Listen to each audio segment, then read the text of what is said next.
तबाह हो गई। किसानों की मेहनत पर पानी फिर गया, अन्नदाता तबाह बर्बाद हो गया। अब मुआवजे की आस है।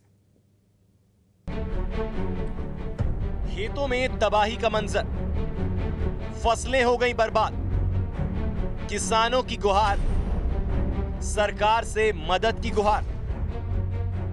किसानों की मेहनत पर पानी फिर चुका है, खेतों में खड़ी फसल बर्बाद हो चुकी है। भोपाल के खेतों में पानी से मची ये तबाही आई है।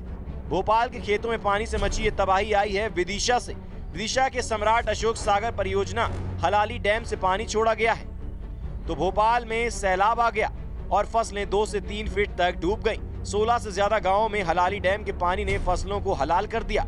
सैकड़ों किसानों की हजारों एकड़ जमीन में खड़ी फसल नष्ट हो चुकी है। सबसे ज्यादा धान और सोयाबीन की फसल प्रभावित हुई है। अब किसान सरकार से मदद की आस में है। किसानों ने अब पानी में उतरकर आंदोलन का सहारा लिया है। किसानों की मांग है कि सरकार उन्हें मुआवजा दे और सरकारी स्तर पर किसानों के हित में अच्छा फैसला लिया जाए ताकि उनके नुकसान और मेहनत की भरपाई हो सके।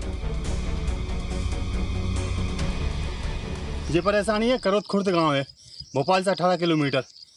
तो यहाँ भी जितने भी गांव हैं आसपास में, बूदौर, नीनोन, कामपुर, छतरी और 15-16 गांव होंगे, तो कम से कम 1000-2000 एकड़ जमीन पूरी नष्ट हो गई, पूरी काली पड़ गई। ये वाली जमीन देखो पूरी धान और सोयाबीन की फसल लगी थी। नहीं, सोयाबीन तो नहीं है कि धान ही धानेगी, निरखी धान ही धानेगी। तो पैसा बहुत लगा चुकी किसान, बेपना पैसा लगा चुकी, पूरी बात लग गई। अब कब बचो किसान का, कछु नहीं है। ये डैम करीब में लगा हुआ है, यहाँ पे जो है पानी यहाँ तक आ जाता है, पूरे खेत डूब गए हैं। अब खेतों में ही पकड़ना पड़ रही है बिल्कुल। देना उम्मीद है ना, जभी तो खड़े विदिशा के जिस हलाली डैम से भोपाल के 16 गांवों में फसलों को नुकसान पहुंचा है, उस डैम का निर्माण 1976 में हुआ था। पानी की निकासी 1508 फीट पर बने बेस्ट बियर से होती थी, लेकिन डैम में वाटरफॉल लेवल 1508 फीट से ऊपर ना पहुंचे, इसके लिए गेट बनाए गए और पिछले 2 साल से उसी के जरिए पानी छोड़ा जा रहा है। अब भारी बारिश की वजह से डैम ओवरफ्लो होने लगा तो पानी फिर छोड़ा गया, लेकिन इस बार पानी की धार ने ऐसा हाहाकार मचाया कि किसानों की कमर टूट गई और 16 गांवों के किसानों की हजारों एकड़ खड़ी फसल तबाह हो गई। किसानों के मुताबिक डैम के पानी को स्थिर नहीं रखा गया और डैम में गेट लगाने का कोई फायदा नहीं हुआ, उल्टा किसानों के लिए बड़ी समस्या खड़ी हो गई। अब किसान सरकार की तरफ उम्मीद लगाए बैठे हैं। पानी में उतरकर आंदोलन करना जरूरी से ज्यादा मजबूरी बन गया है।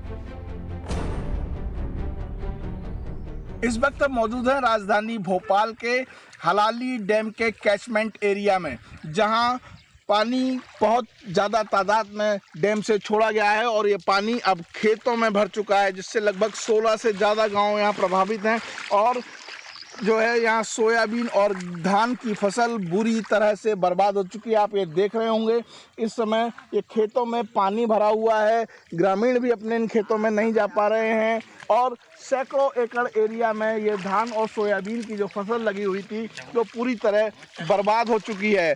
और यहाँ जो स्थिति बनी हुई है ये है लगभग कि खेतों में नावें चलानी पड़ रही हैं। आप ये देख सकते हैं यहाँ की खेत में ही नाव रखी हुई है, ग्रामीण यहाँ मौजूद हैं और अपनी बर्बाद हुई फसलों की तरफ देख रहे हैं और सरकार से उम्मीद है और ये मांग करते हैं कि उन्हें यहाँ मुआवजा दिया जाए। लगभग 16 से ज़्यादा गांव जो हलाली डैम के कैचमेंट एरिया में आते हैं, राजधानी भोपाल से महज 25 से 30 किलोमीटर दूर ये हालात बने हुए हैं। और ये जो डैम है हलाली डैम, इसका बेस्ट बियर जो है 1510 फीट की ऊंचाई पर था, लेकिन उसके बाद जो है 2 गेट बनाए गए इस डैम पर जो 1508 फीट की ऊंचाई पर है, जहाँ से जैसे इसका वाटर लेवल जो है पूरा हो जाता है उसके बाद पानी छोड़ा जाता है। लेकिन ग्रामीणों का कहना है कि जो 2 गेट बनाए गए हैं वो किसी काम के साबित नहीं हो रहे और जैसे ही वाटर लेवल बढ़ता है पानी गांव की तरफ वापस आता है। और आप ये देख रहे होंगे कि खेतों में जो है धान की फसल पूरी तरह पानी में डूबी हुई है। कैमरामैन मोहसिन के साथ रमाकांत दुबे, न्यूज़ 18 मध्य प्रदेश, भोपाल। और बिलासपुर में रतनपुर के प्राचीन मंदिर